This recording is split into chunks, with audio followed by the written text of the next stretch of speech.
Dear students, अस्सलाम वालेकुम। इस लेक्चर का टॉपिक है रेसिप्रोकल प्रोनाउंस। रेसिप्रोकल प्रोनाउंस क्या होती हैं, सबसे पहले मीनिंग जानने की कोशिश करते हैं। रेसिप्रोकल एक एडजेक्टिव है, ये रेसिप्रोकेट से निकला है जो कि एक वर्ब है। रेसिप्रोकेट के मानी हैं टू एक्सचेंज, टू गिव और डू इन रिटर्न, मुबादला करना। तो रेसिप्रोकल प्रोनाउंस ऐसे प्रोनाउंस होते हैं जो कि ऐसी चीज़ों या ऐसे अशख़ास के लिए इस्तेमाल होते हैं जो कि किसी चीज़, किसी अमल का आपस में मुबादला करते हों। रेसिप्रोकल प्रोनाउंस सिर्फ और सिर्फ दो हैं, एक है ईच अदर और दूसरा है one and other. Each other जब कोई दो चीज़ें या दो अशख़ास आपस में किसी चीज़ या किसी अमल का मुबादला कर रहे हों तो उनके लिए ईच अदर का इस्तेमाल किया जाता है। और जब दो से ज़्यादा चीज़ें हो जाएं या दो से ज़्यादा अशख़ास हो जाएं, अगर वो आपस में किसी चीज़ का मुबादला कर रहे हों तो उनके लिए वन एंड अदर का इस्तेमाल किया जाता है। आइए फर्दर जानने की कोशिश करते हैं, समझने की कोशिश करते हैं। सबसे पहले ये जहन में रखें कि रेसिप्रोकल प्रोनाउंस सिर्फ और सिर्फ ऑब्जेक्टिव केस में और पॉजिटिव केस में इस्तेमाल किए जा सकते हैं। रेसिप्रोकल प्रोनाउंस का सब्जेक्टिव केस कोई नहीं है। एग्जाम्पल से समझने की कोशिश करते हैं। Hamad likes Fawad, Fawad likes Hamad. हमाद और फवाद आपस में लाइकिंग को रेसिप्रोकेट कर रहे हैं। लाइक एक अमल है, उसको हमाद और फवाद आपस में रेसिप्रोकेट कर रहे हैं।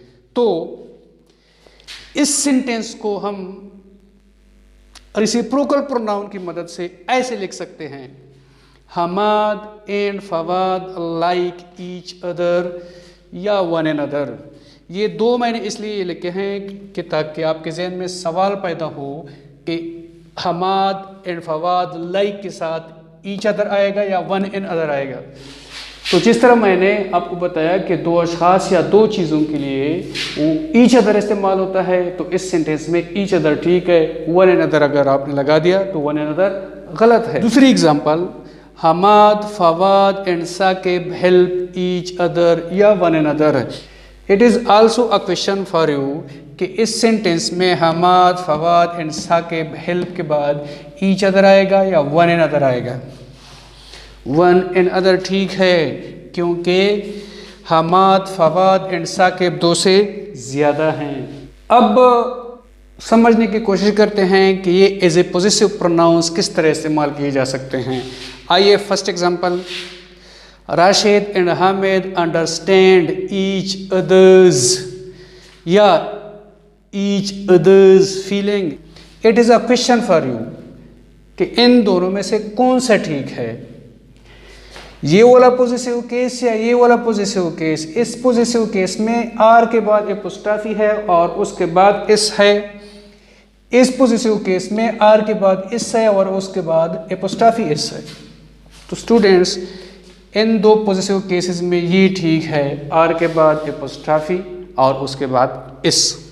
Second example, the players heard one in others या इन अदर्स एक्यूजेशंस। इधर भी आपके लिए सवाल है कि इन दोनों पॉजिटिव केसेस में कौन सा ठीक है, आर के बाद एपोस्ट्रॉफी उसके बाद इस, या आर के बाद इस उसके बाद एपोस्ट्रॉफी। स्टूडेंट्स, जिस तरह के इस सेंटेंस में भी ये वाला ऑप्शन ठीक है, आर के बाद एपोस्ट्रॉफी उसके बाद इस, तो इस सेंटेंस में भी आर के बाद एपोस्ट्रॉफी और उसके बाद इस, ये वाला ऑप्शन ठीक है।